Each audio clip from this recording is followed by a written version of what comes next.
molecules, then there would be the right ingredients for life. NASA has long been on a quest to find life beyond Earth to better understand how we came to be. NASA is also focusing on the water on our own moon in preparation for future Artemis missions. Artemis will mark the first time astronauts return to the lunar surface in over 50 years to eventually send people to Mars. Water plays a key role in this plan. If NASA can figure out how to harvest and use the moon's water, astronauts could drink it, turn it into breathable air, or even use it for rocket fuel. Scientists think the moon's poles might have tons of ice, while the sunlit areas have a lot less water, about 100 times less than the Sahara Desert. Artemis II will be NASA's first crewed mission under the campaign and will pave the way for the first woman, first person of color, and first international partner astronaut to land on the lunar surface. That's your Artemis Moon Minute.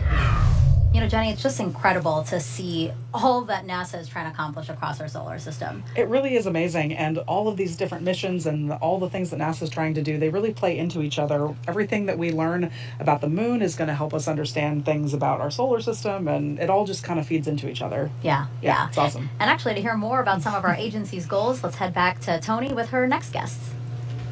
Thanks, Megan. Joining me is NASA Associate Administrator Jim Free and NASA Chief Scientist Dr. Kate Calvin. Thank you both so much for being with us here today. You know, Jim, can you tell us a little bit more about why the Europa Clipper mission is so important for the space agency?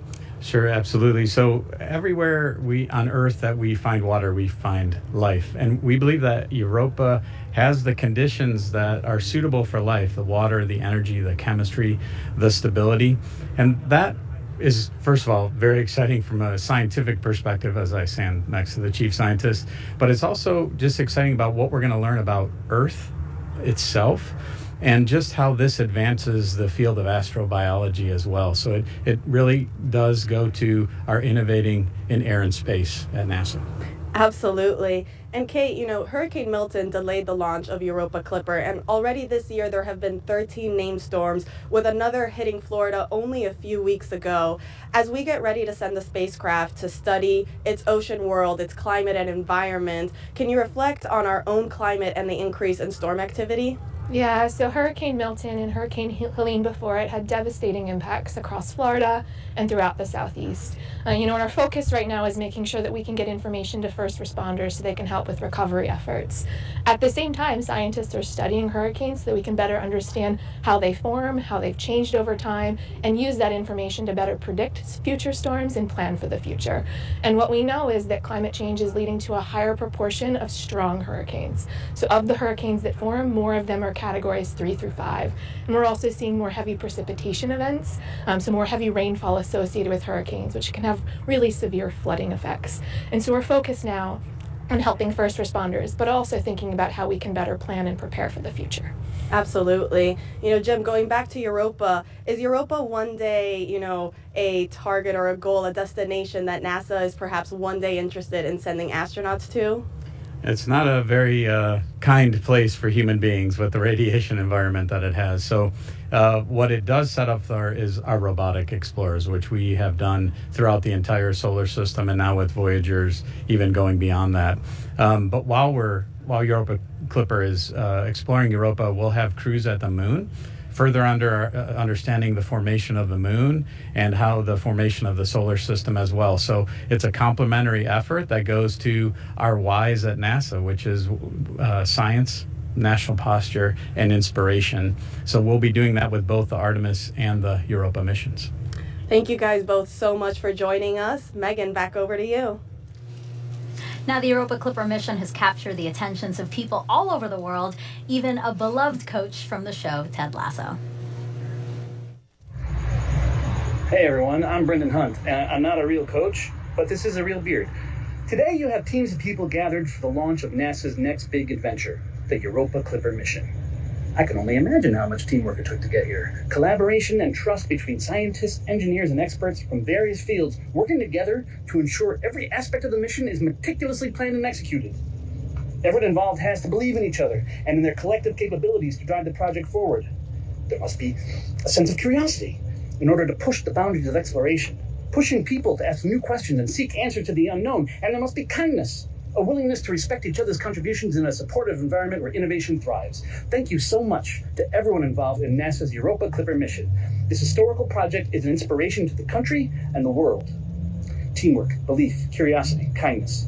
They can take us a long way, all the way to the moons of Jupiter, which are out there, I bet. Europa Clipper, baby!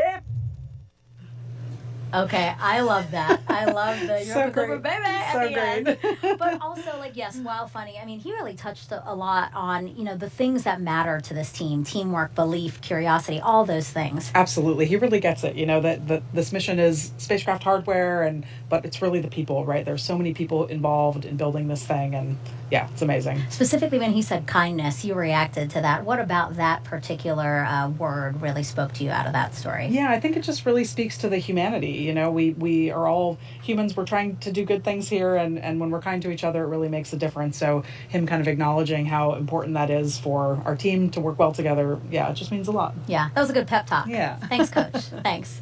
All right, so we are now 22 minutes from liftoff, and we have some time now to take some more of your questions about Europa Clipper Live. So let's roll one video that we have now.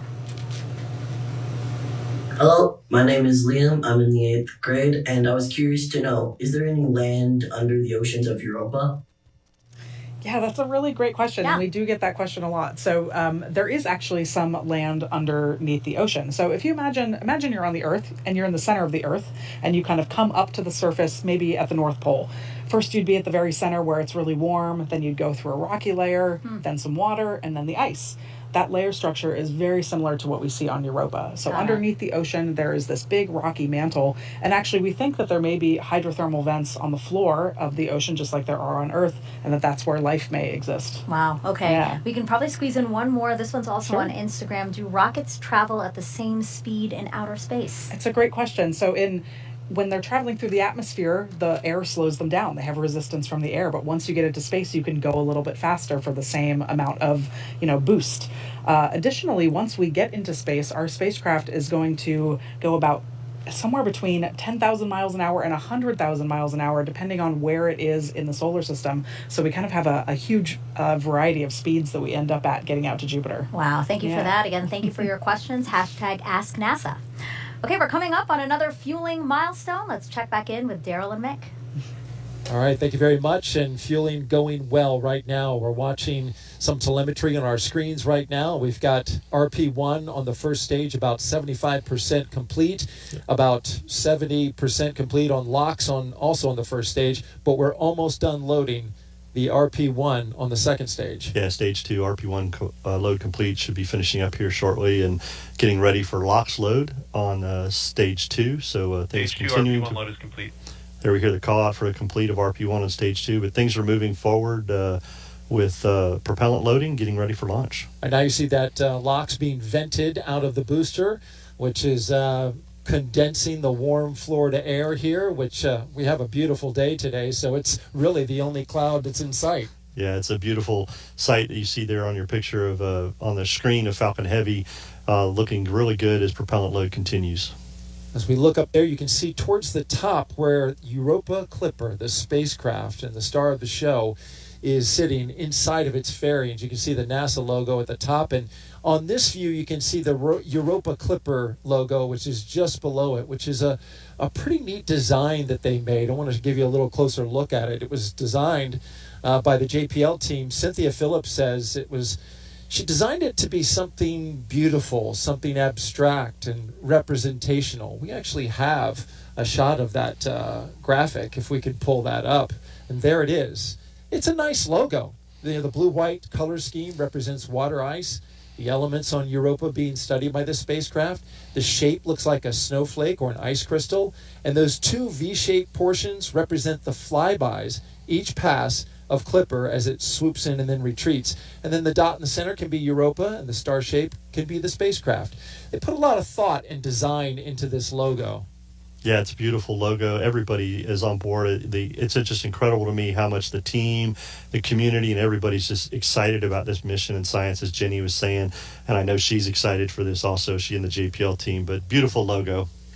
Yep, looks good on a T-shirt and on the side of the rocket. Stage 2 LOX load has started. And there goes stage 2 LOX load. So the final tank that needed to be filled has begun as we continue to make great progress tanking this vehicle. We'll send it back to Megan and Jenny. Great to hear that tanking's going well.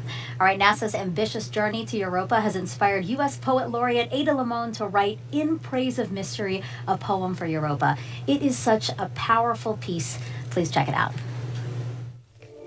In Praise of Mystery, a poem for Europa. Arching under the night sky, inky with black expansiveness, we point to the planets we know.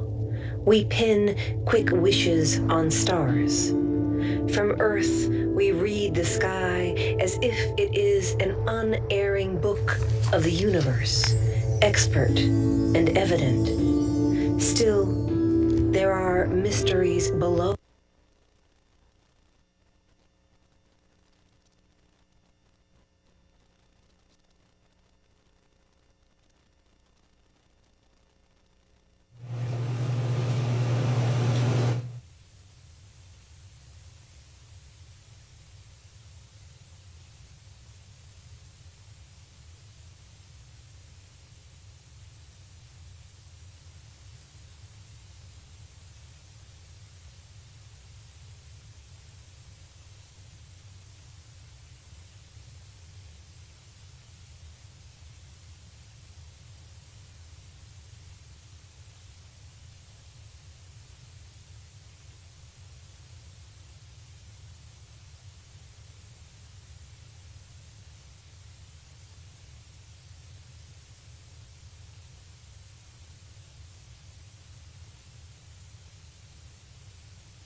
There are mysteries below our sky. The whale song, the songbird singing its call in the bough of a wind-shaken tree. We are creatures of constant awe, curious at beauty, at leaf and blossom, at grief and pleasure, sun and shadow. And it is not darkness that unites us, not the cold distance of space, but the offering of water. Each drop of rain, each rivulet, each pulse, each vein. Oh, second moon, we too are made of water, of vast and beckoning seas. We too are made of wonders, of great and ordinary loves, of small invisible worlds, of a need to call out through the dark.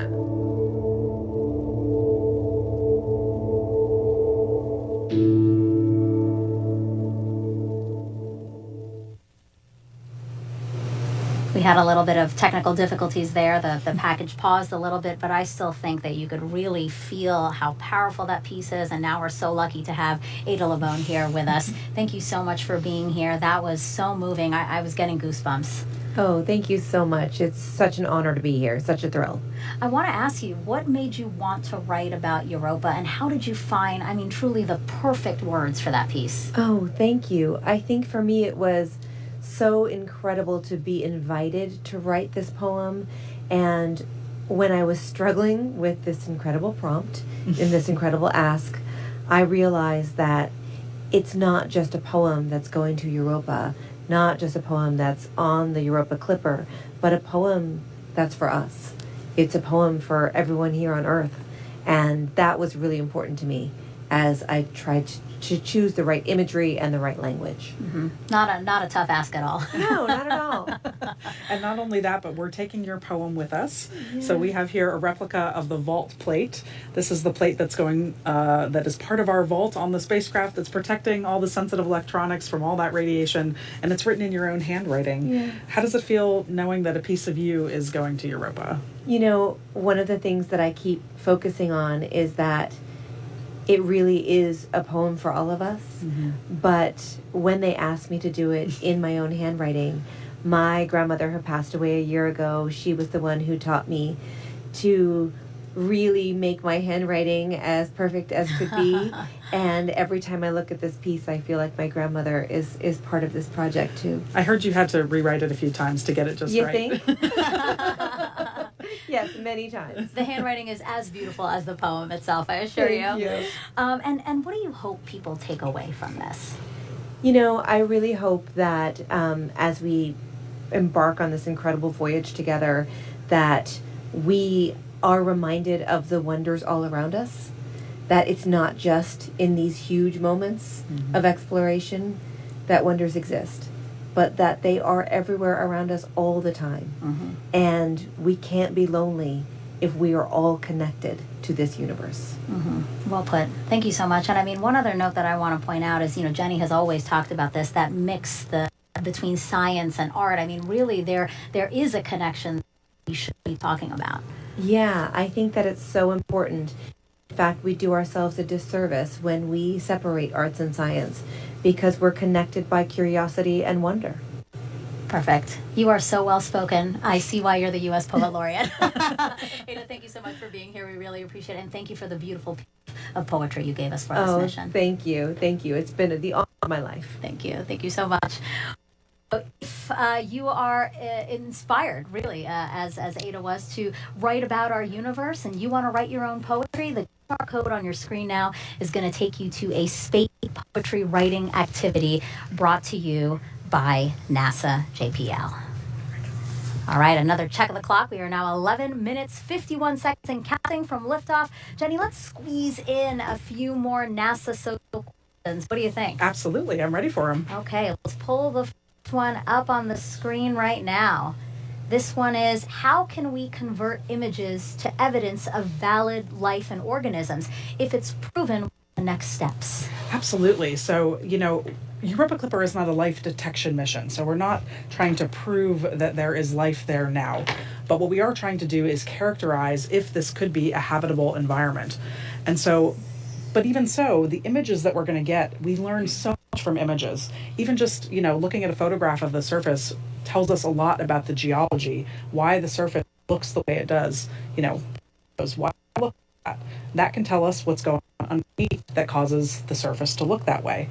And so that tells us about the ocean. So there's a lot we can infer from even just looking at images of the surface. Yeah. I mean, considering that you're talking about this, let's actually pull up a picture now. So, you said earlier that prior missions sparked our interest in Europa. Well, this is a 2022 pic from the Juno spacecraft, taken from less than 310 miles above the moon's surface. And you see all those fractures. That's what Jenny was talking about, fractures, the ridges, the bands that crisscross the moon's surface. I mean, from this image, that's how you guys discovered that maybe there is something happening underneath there. Absolutely. It's part of how we know that there is water underneath the ice. When you think about our moon is covered in craters, right? It's just pockmarked, and so many bodies in the solar system are that way as well. But Europa's surface is really different. There are some craters, but not very many, and that tells us that is a kind of a young surface, at least geologically speaking, and that begs the question of why. So, that was one of the avenues of scientific questioning that we had that led us to believe that there is water underneath the ice. Right. So we know about Europa. Well, it is Jupiter's fourth largest moon and only slightly larger than our moon. It's really, really cold at Europa. Surface temperatures range from about minus 210 to minus 370 degrees Fahrenheit. Scientists estimate its ice shell is 10 to 15 miles thick. Because of all that ice, Europa is six times brighter. And the spacecraft now on internal power. There is strong evidence of our ocean, of an ocean beneath that icy crust that could hold over twice the volume of Earth's oceans. And then Europa is Jupiter every 3.5 Earth days, with the same side always facing the planet. That is super fast. That is 3.5. Think about that for a second. 3.5 days to orbit Jupiter. That's so fast. Yeah. All right, and let's take a look at the launch countdown again. We are now 9 minutes and counting until Europa Clipper launches. And no issues to speak of right now. The weather conditions are fantastic. I mean, your screen right there. Jenny, how are you feeling? I am just absolutely buzzing. Feeling very enthusiastic, a little bit nostalgic, just so excited really excited to get Clipper up into space where it belongs. Yeah, I know this is super thrilling for you and the Clipper team, but this is also a huge moment for astrobiologists and really the scientific community at large.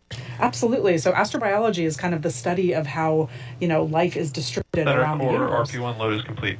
And so one of the things that was really exciting about Europa is that it's a place in our own solar system that could be habitable. And so this, going to Europa to see it means a lot for the astrobiology community and, of course, for humanity at large. Well, Jenny, here we go with the final moments of the launch countdown. Let's head over to Daryl and Mick.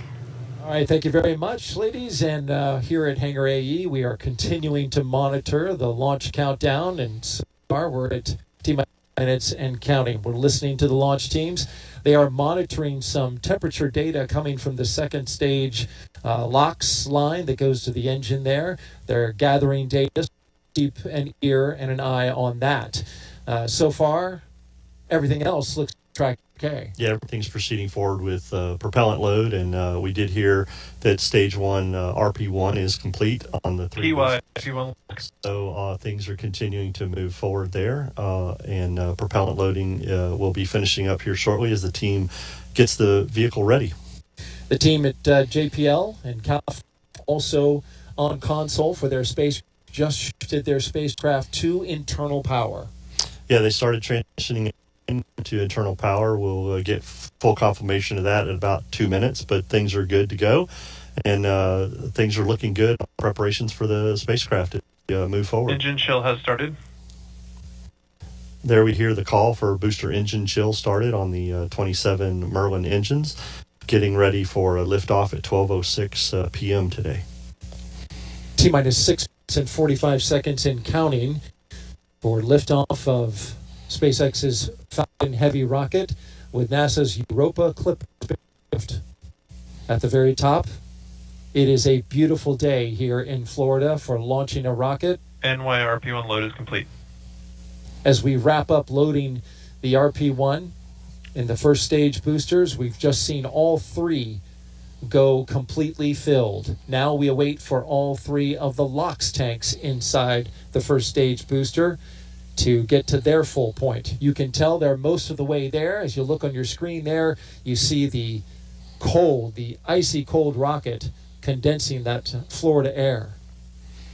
Yeah, the team's continuing to load second stage also with LOX, and we're getting very close. We can see on the telemetry here that the LOX load of the 3 boosters is getting near completion.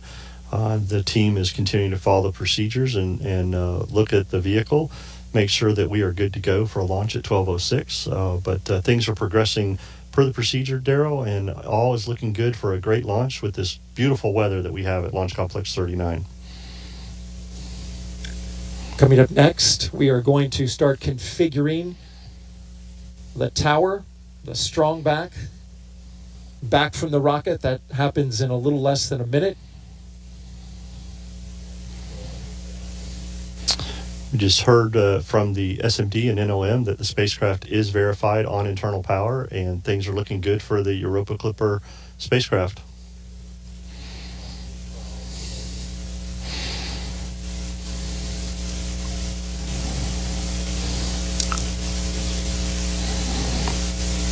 We're also listening to the launch teams as they discuss the data coming in that they're looking at for the rocket.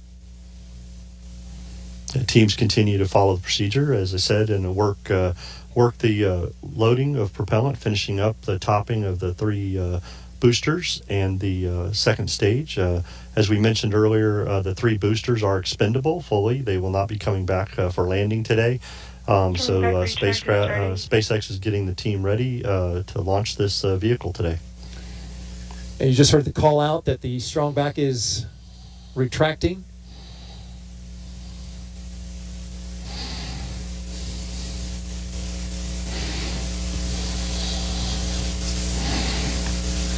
That strong back appears to have retracted.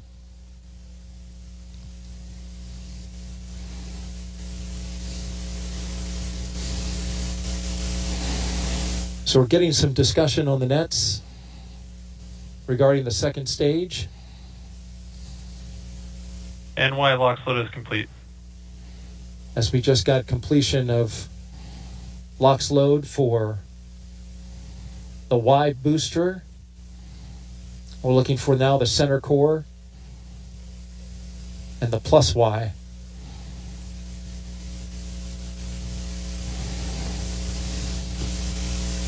NLM, it's the LD on the count.net with a final status check.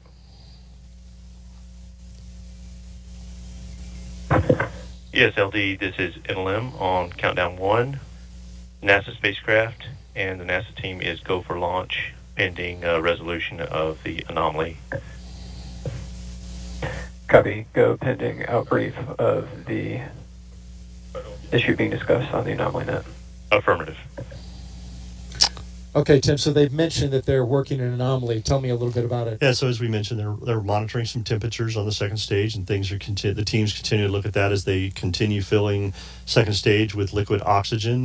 They're continuing to look at that and monitor that as far as they can into the count. So things are continuing to progress forward with LOX load. Center core is just finished up, so all 3 boosters are filled with LOX and RP1. The second stage has RP1 on, and we're getting near completion of stage 2 LOX load as the team continues to look at that temperature in the second stage. But we did hear NASA launch manager Tim Dunn tell Charlie Myers, SpaceX launch director, that they are go for launch pending the resolution of this temperature issue. So the team is continuing to work that, and the team will continue to progress forward in their procedure. And so these discussions are happening very quickly as we are counting down now inside the final 2 minutes until liftoff. Absolutely, and we just heard that stage 2 LOX load was complete, and the team is working that. And as you said, this is what they do in the last few moments before launch. They're working their procedures, following their processes, and having these discussions. But we are still progressing forward towards a T0 of 12:06. And things are progressing forward for the launch this morning, this afternoon. We are now 90 seconds until liftoff. Weather is 95% go. These boosters on the outside, they have flown before the Psyche mission a little more than a year ago. They are back on the pad along with a brand new center core booster and a spacecraft bound for the Jupiter moon Europa. Yeah, Daryl, I can confirm, listening to the teams, that everybody is go for launch. They have resolved the temperature issue they were looking at on second stage. Everybody's given the go for that, and Falcon is in startup, so the flight computer has taken over, and we're getting ready for the SpaceX launch director is go for launch. And there we hear Charlie Myers say that SpaceX is ready for launch, and Europa Clipper getting ready to lift off. And there's a great update as now it vents out the LOX inside the line of the transporter erector. We are inside of 30 seconds. 30 seconds and counting.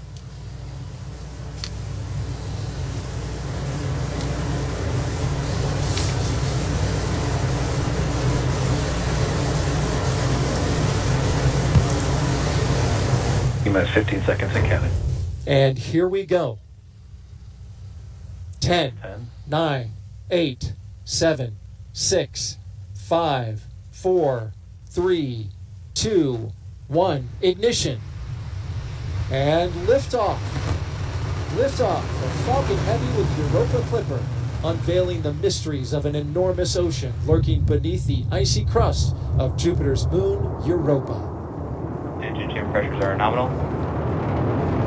See that the chamber pressures are nominal. So we hear all 27 Merlin engines look great. Rocket beginning to roll. Putting down 5.1 million pounds of thrust.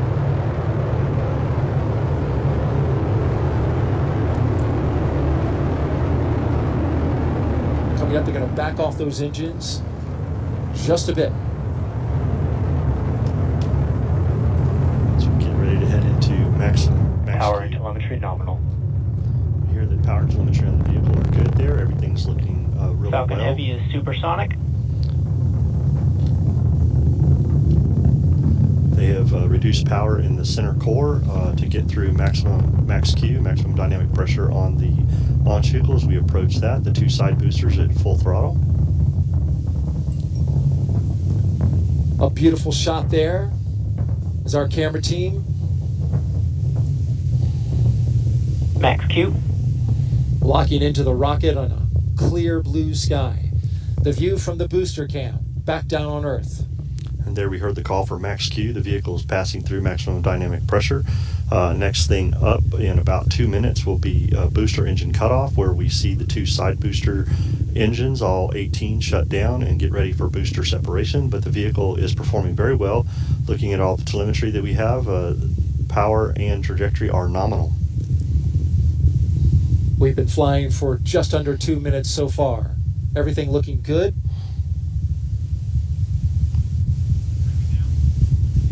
B-side boosters, once they do their job, they will be expended.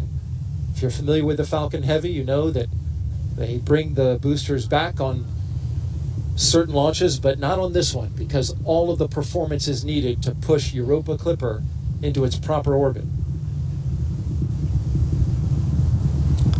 Things continue to look good as the vehicle heads down its ascent phase here. All telemetry is looking very nominal for this flight this morning. Falcon Heavy is performing very well.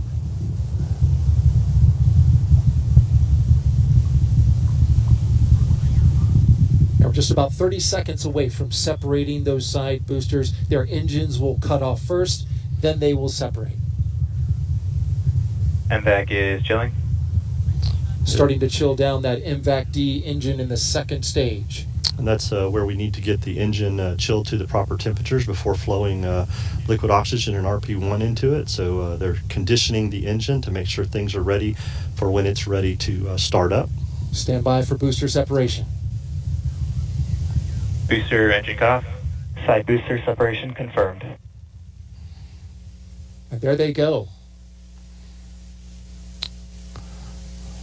Those 2 boosters previously flown on Psyche. This will be their 6th flight. We thank you for their service this morning. They did a great job of getting Falcon Heavy and Europa Clipper on its way as the center core takes over and continues mission down its ascent. Things are looking really good in the telemetry. Power and trajectory look nominal, and chamber pressures on the 9 center core engines look really good. In just a little more than 20 seconds from now, we'll get the cutoff of the main engine on the center core booster that remains. 4 seconds after that, we will separate. Flying out over the Atlantic Ocean. There's a look from inside. There we see stage 1 stage shutdown separation confirmed. And stage separation from the center core. Getting ready for MVAC startup, SES-1. We're getting some applause here in the Mission Directors Center, and there you see the MVAC-D engine lighting up. Next thing up in about 10 seconds will be fairing separation. NYPY FTS has saved. And the fairing has protected Europa Clipper on its ascent up into space, but once we get into space, we don't need that fairing anymore. Fairing separation confirmed. Fairing has separated, and those will be recovered, Daryl, by SpaceX's own recovery ship, Go Cosmos. And there you see them falling away into space. That is the only part of this rocket that will be recovered. The glow of the MVAC-D engine as it performs its first burn here. This is about a 3-minute and 47-second burn. Things are looking great. Matter of fact, this is one of the shortest first burns that has been done on a Falcon Heavy by SpaceX, but it is required to get us into that parking orbit for that long coast that we have to get ready for the interplanetary trajectory that we're going to need to get Europa Clipper on its way that we heard Jenny talk about to get those Earth Assist slingshots as it heads on its way for its mission. So things looking really good this morning with the performance of the Falcon Heavy. MVAC is performing well, and everything looks good thus far in today's mission. Usually those burns are the other way around, with a longer first burn and the shorter second burn, but in this case, it is reversed. As we look at some crystal clear views of the MVAC-D engine, the stage 2 that's carrying Europa Clipper. Orbital light is shining both on the spacecraft, the second stage, and on planet Earth. Center core FTS has saved. There we've heard that the flight termination system on the center core has been saved as it heads back to splash down. Things are looking good. I can tell you, Daryl, we had a beautiful weather day for launch, And as we're looking at MVAC flying in space with Europa Clipper, it is such a gorgeous view with Earth behind it. And so we could not have had a better day for a mission launch today. No doubt about it, Mick. It was simply gorgeous. We had a hurricane a week ago, but after that pushed out, it brought us in its wake near perfect weather for launch. And now we're into space, dealing with the harsh conditions up there. Stage 2 FTS is saved. Stage 2 has made its way into space, far enough away for us to be able to safe the flight termination system from a safety perspective. We're about a minute away from second stage engine cutoff, as we'll see the MVAC-D shut down and get ready for a long coast, getting Europa Clipper into that parking orbit and on its way for the next firing that we will have, the second stage, number 2, to get it into that interplanetary transfer orbit that we need to get Europa Clipper started. So things looking very well this morning. We're about 30 seconds from that stage engine cutoff, which we refer to as SECO 1. That's right. We'll get into that coast phase. These views brought to you, of course, by ground stations across the track that are pulling in the high-resolution data from the cameras. Burn looking good, just a few seconds away from cutting off from that first burn.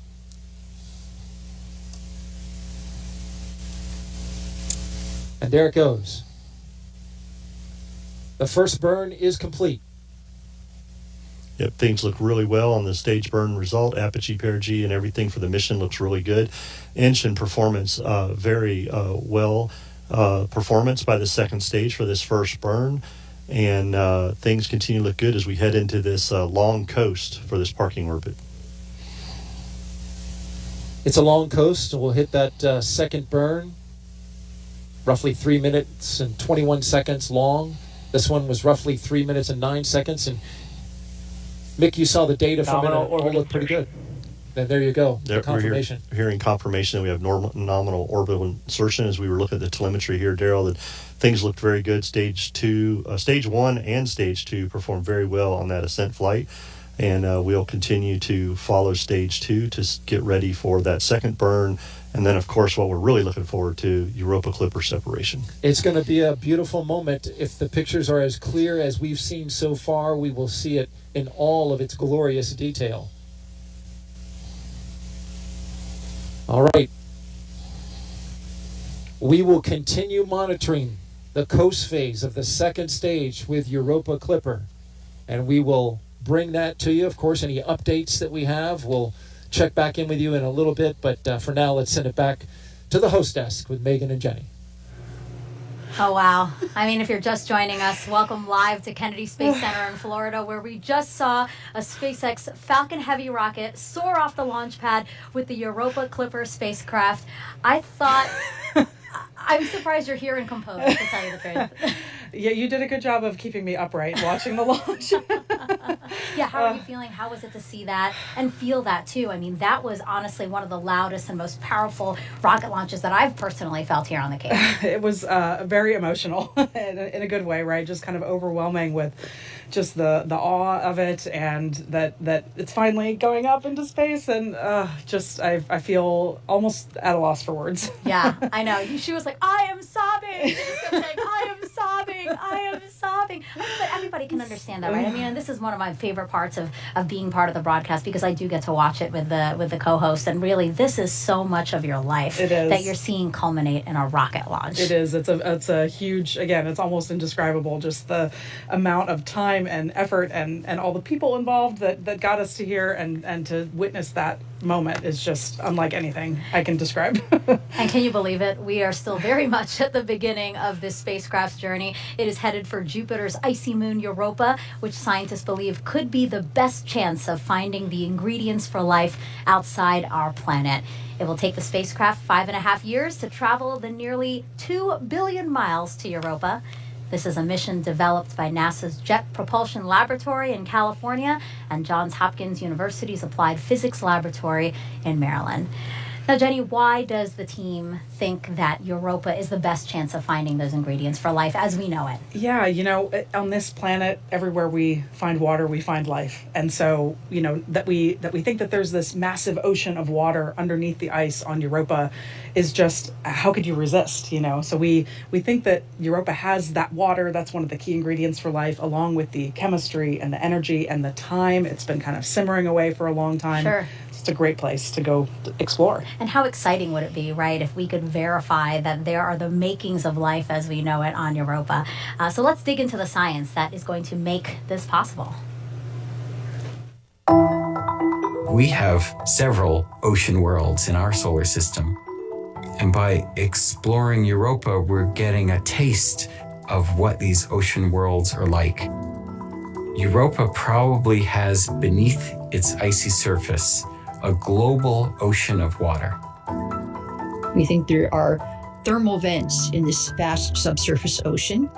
There may be primitive organisms there, similar to the original primitive organisms on Earth from which we all evolved. I just love Europa's surface. I think it's one of the most complex surfaces in our solar system. Typically, when you look at another planetary surface, it's covered with craters, just like our moon. There are shockingly few impact craters. That means something is going on to erase the craters, just like happens here on Earth, and on Earth we call that geology. One of the key questions right now that we have about Europa is whether or not there's plume activity. Plumes are one way that you can definitely get ocean material to the surface. We really need a spacecraft in the system that's watching Europa to see when those plumes are happening, if they're happening. Europa Clipper is orbiting Jupiter, and it's performing 49 flybys of Europa. Each time we make a flyby, we turn on all of the instruments at once. Most of us know about cameras because that's what our eyes see, but there is a whole slew of other instruments on board Europa Clipper that expands our vision. We have 4 different instruments that we're really using to take images of Europa's surface. We have the visible wavelength, the near infrared, the far infrared, and the UV, the ultraviolet. We're hoping to see evidence of change, new cracks, new surface colors that indicate different materials maybe have moved around or come up from the subsurface. We have an instrument that can sniff the very thin atmosphere, the gases, and determine the composition with extreme precision. And we have another instrument that can tell us the composition of dust particles. We have a magnetometer and a plasma instrument that are going to be studying that magnetosphere environment that Europa is sitting in and Jupiter's magnetosphere environment. The magnetic field of Europa, in turn, can tell us about the properties of the ocean. How thick is it, and how salty is it? And then we have this novel ice-penetrating radar that will try to get below the ice shell. Last but not least, we have a gravity experiment using the communication system of the spacecraft. And from that, we can get essentially a map of the gravity field. We can get the shape, understand what's underneath, maybe even get some information on the depth of the ocean. It's really a sophisticated payload. The pictures that we are going to get back are going to be just fantastic. The legacy of Europa Clipper will be just a treasure trove of knowledge about this world. Just to find an environment that is similar to the one from which life arose on Earth would really be groundbreaking. It would be awesome. We don't know if Earth is the only place that life got started, or if it's really common. And a really important way to get at that is to understand, is there life elsewhere in our solar system?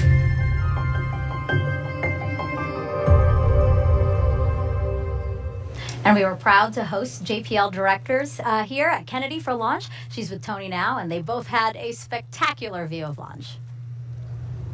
That's right, Megan. What a spectacular sight indeed. And like you mentioned, we have a very special guest with us, JPL Director Lori Leshin. Lori, congratulations first off on what a beautiful launch and now an exciting mission ahead. What a great day. We're so excited. Thanks to SpaceX for the fabulous ride. Absolutely. And, Lori, what would you like to say to the teams who have put in so much hard work and dedication, to this mission? More than 4,000 people across many different organizations have worked on Europa Clipper, and we're so proud of them and so grateful for their hard work, for their families who supported them, and especially the 150 or so with us from JPL who rode out the hurricane here. Thank you. Absolutely. And, can you tell us a little bit more about why planetary missions are important in general that we go and study? Well, it's really about who we are. Even though it's a robot we're sending out into space, it's a very human endeavor to want to explore the unknown, and especially to want to understand where life came from, how we originated, whether there could be other life out there. It's really a fabulous quest, and we're so fortunate to be able to do that through NASA's science program. Definitely. And, can you tell us a little bit more about the Europa Clipper vault plate and why teams decided to include one? The vault plate is so wonderful. It builds on a great history. People know about the Voyager Golden Record, which carried messages from Earth into deep space. It's kind of following in that tradition, and to have a special poem written by Ada Limon, the U.S. Poet Laureate, we're over the moon, over Europa, about being able to carry her words with us and to carry 2.6 million names of Earthlings with us as we go explore Europa. Absolutely, a lot of special mementos on there indeed. Now that launch has occurred, what are some of those key milestones that the teams are going to be looking out for on its way, on Europa's way to Jupiter? Right. So just today, we'll be looking about 1 hour out is when we separate from the upper stage of the rocket. 3 or 3.5 hours out is very important because that's when our solar arrays, those giant size of a basketball field or basketball court solar arrays, deploy. We need those because we need power. And then in just 4 months' time, we'll fly by Mars for our first gravity assist. So it's going to be excitement all the way along on our way to Jupiter. Absolutely. Lori, thank you so much for joining us again here today. Back over to you, Megan. Thank you to Lori and Tony. And now I want to bring back Raquel, who's live at NASA JPL in California. I know the team, like here, erupted into cheers when the rocket lifted off. But now, Raquel, they're back at work and looking forward to what's next, right? That's right. There was lots of cheering over here, but now here is a live look from inside Mission Control. You can see the team is getting ready for Europa Clipper's next milestone. Now, we showed you them gearing up for this moment, and now they wait for acquisition of signal, but there's a lot happening in there that you can't see. That's why I caught up with Mission Manager Tracy Drain. So let's take a look at a behind-the-scenes breakdown. And Tracy, tell us about the space here in Mission Control. Here in Mission Control, you'll see a lot of folks who are paying attention to the configuration of the spacecraft before launch. But our main role is to catch the baby, that's Europa Clipper, so that we're ready to control it once it's well on its way. And you'll be right up front here with your headset on, talking to everyone in the room. Can you tell us what is going on behind the scenes? Sure. I, as mission manager, am making sure everything's running smoothly here and communicating status to our project manager in Florida. Next to me is the flight director, whose job is to do what their title sounds like, direct or guide the people in the room through the detailed steps of the procedure. So if the flight director is guiding the room, who in here is talking to the spacecraft? The primary engineer talking to the spacecraft is the ACE. They're paying attention to the link between the spacecraft and the deep space network on the ground. They actually get to hit the button that sends commands to the spacecraft when we're ready to do that. Behind them is Telecom, who's responsible for all the hardware on board, the radio, making sure that that's working so the spacecraft can communicate to the ground. And there are some other roles too who are ensuring that the data from the spacecraft is coming to this room properly. The phase lead sits over here, and her job is to understand all the things that are supposed to happen before and during launch, so that if things start to go a little sideways, she'll be heavily involved in making sure we understand how to deal with them. Navigation are assessing and understanding the track that the spacecraft is on once it separates from the launch vehicle, so that the antenna on the ground can point to it and track it. And then this row behind you, they're making sure Europa Clipper is healthy, correct? That's right. While systems here is ensuring that all of the different parts of the spacecraft work together, the folks back here are paying attention to individual pieces. Avionics and flight software are paying attention to the computer and the software that's running on board.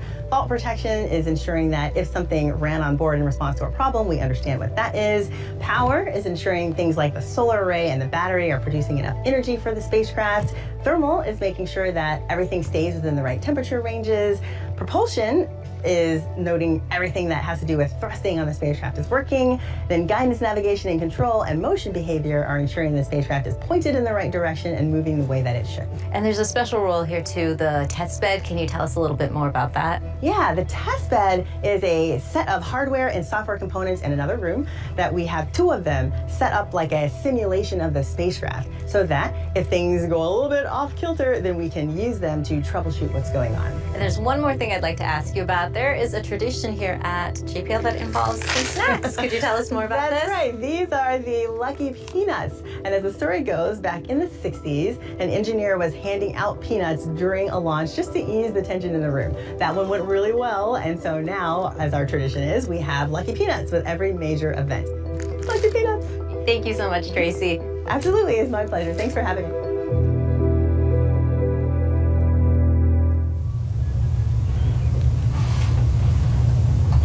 As you can see, Tracy is here now, and the entire Europa Clipper team are in high gear. This isn't the only room where the team is hard at work. Let's take a live look at an additional operation room. This is where an overflow of the team is working during and after launch. Megan, back to you. Thank you so much for that video and tour, Raquel, because it really was cool to see all the people, again, that is making this mission possible. And we have even more people for you all to meet. Take a look. Humans can be pretty smart, and we do discover a lot of great things, but there is still so much that we don't know. This is like one of the most exciting times to be working in space. I feel very fortunate and privileged to be supporting this mission. Europa Clipper is NASA's flagship mission to explore a moon of Jupiter called Europa. Here's our Europa Clipper spacecraft being built. How do you build a spacecraft to go visit a world that exists inside of this extreme environment? What we're looking for is what's underneath the surface. My name is Valeria Salazar, and I help put together all the hundreds of different components that make up Europa Clipper. My name is Andres Rivera. My name is Jenny Kampmeyer. My name is Sarah Elizabeth McCandless, and I am an interplanetary navigator.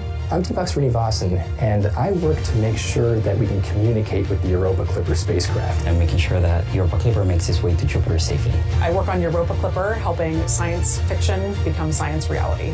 We're going to Europa to determine whether we have favorable conditions for life. Here on Earth, no matter what environment you're in, wherever there's water, we've found life. We're going to investigate all those ingredients that we think have led to life as a whole. But to actually do that, a lot of engineering has to happen. There's no one person that is responsible for getting this spacecraft built, for designing our science campaigns. I'm helping enable solar system exploration, helping to enable exploration of the universe. We're doing some really humanity-changing science. It's a hard journey to get here. It felt like an impossible dream. For me personally, being an immigrant, I never really imagined that I would have the opportunity to participate in something like this. Just seeing it up here and knowing that it's going to be up in space, it's pretty humbling. Seeing it from its infancy to actual realized hardware, to get that on its journey to Europa, it's just going to be a wonderful feeling. It's been very motivating to see that a part of me will go to Jupiter. I'm contributing this tiny part of something that's going to help us understand better about our universe. We're going to be exploring literally the frontiers of life. Who knows what mission today is going to be that inspiration for the next generation. That's such an honor to be a part of.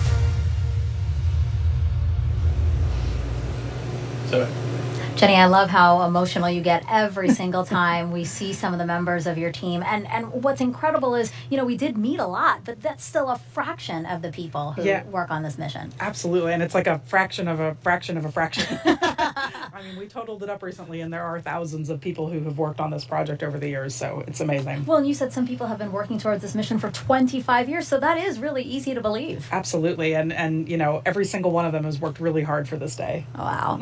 And you know, Europa Clipper is the largest spacecraft NASA has ever developed for a planetary mission. Let's bring back NASA's Antonia Jaramillo. Thanks to Megan. Joining me is Dr. Robert Papalardo, the Europa Clipper project scientist. You know, Bob, what exactly are we expecting to find, you know, with this Europa Clipper mission? Well, the Europa Clipper carries the most sophisticated suite of instruments that we've ever sent to the outer solar system. It carries a radar that can penetrate through ice like a CAT scan to find liquid water. Super high resolution imaging. We'll be able to look for warm spots, plumes at Europa. All these wonderful techniques that combine together to tell us, could Europa be the kind of place that could support life today? That is very exciting. I mean, can you tell us a little bit more about how scientists will indeed confirm that Europa can support life, like you said? Sure. We want to understand whether Europa has the so-called ingredients for life. Liquid water, the right chemical elements, and then the energy that could support life. So understanding Europa as a whole can tell us whether those ingredients are there. And you know, Europa is an ocean world. What kind of ocean are we looking at here? Is it going to be one like Earth that has, you know, a variety of warmer, cooler waters, or are we looking at something entirely different? Probably not too dissimilar from cold oceans at Earth, Arctic oceans, but here covered with a layer of ice. But the temperature will be similar to Arctic oceans, probably salty. We're not sure how salty. And the pressure at the bottom of Europa's ocean is probably similar to the pressure at the bottom of the deepest point in Earth's oceans. Earth has a lot more gravity, but Europa's ocean is a lot deeper. That's very exciting. You know, now that Europa Clipper has launched, how does it feel for you, Bob, for the teams and everything now to see this mission on its way? Just overwhelming. That launch was incredible. And here we are. It's the culmination of so many years of work by so many people. And now we're on our way. And 6 years from now, we'll start getting great data from Europa. That is so exciting. I know all of us here are very much looking forward to that. Bob, thank you so much for joining us. We'll send it back over to you, Megan. And actually, Jenny, you and I were just talking. Bob is one of those people who has been working on this for 25 years. 25 years, right? And this is really kind of I know how much this moment means to him to finally get here. And yeah, him and, you know, obviously many of his colleagues as well. But 25 years, can you believe that? Yeah, again, very composed for someone Yes. who, all of you are very, very composed. All right, so NASA made a point to keep the spacecraft as clean as possible before launching to its destination. Here's why that is so important.